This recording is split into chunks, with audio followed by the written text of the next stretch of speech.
want to share with you a little bit about our organization, Enable Special Needs Planning, and how we serve families and where our beliefs come from as we serve families for planning for a purposeful and impactful life for their child. And so when I was only 4 years old, my sister Sarah was born. And just like so many families across the country that I've talked to over the years, my parents didn't get a congratulations from the doctors. Instead, my parents heard, "I'm sorry, your daughter has Down syndrome." And over the next few weeks and months, various doctors and nurses and professionals, each one by one, gave my parents their limited expectations for Sarah's life. My parents heard things like, "Your daughter might not be able to ever be in a mainstream classroom. Your daughter might not be able to ever ride a bicycle. Your daughter might not be able to ever live independently." And those were just a few of the long list of limitations that my parents heard. And one of those limitations, in the doctor's exact words, most kids with Down syndrome usually don't learn to read. And you should expect the same. And if those doctors and professionals were to have followed Sarah's life and we were to fast forward 30 years later to today, they would now find my sister working in a second grade classroom, where one of her many duties in that classroom is tutoring the kids on their reading abilities. Just the same exact skill that doctor said she would never be able to accomplish herself, she is now teaching others. And a few years ago, there was a particular child in her classroom who had fallen so far behind in his reading abilities that the teacher had called in the parents to discuss her concerns.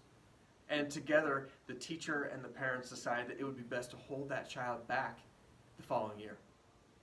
And for whatever reason, this teacher put Sarah with the student for the rest of the school year. And for a short time on a daily basis, she would read to him, he would read to her, and together they would work on comprehension worksheets. And at the end of the school year, when the teacher would retest the entire class, to her astonishment, she found that this child had completely caught up with the rest of his peers. And in fact, he would move on to the third grade with the rest of his friends.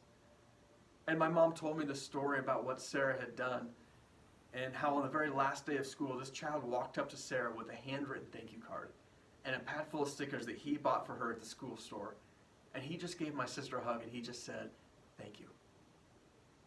And as mom was telling me the story, of course, Sarah perked up. She had a grin from ear to ear. And I could tell she was so proud. She was so proud of that child for everything he had worked for, everything he had accomplished. She saw the work he put into improving his reading abilities. But I also saw that she was proud of herself.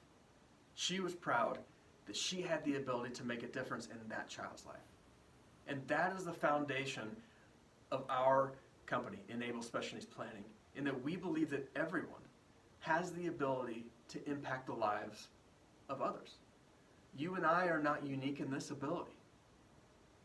My sister Sarah is not unique in that ability. And your child is no different. We believe that your child, in his or her own unique way, absolutely has the ability to impact the lives of other people, which in turn gives them a sense of purpose to their lives. And that is what our organization is founded on. And that is what we believe that special needs planning should be focused on. Answering the question of how are we going to provide your child the life that gives them the ability to impact the lives of others around them. And in turn, gives them such a strong sense of purpose to their lives.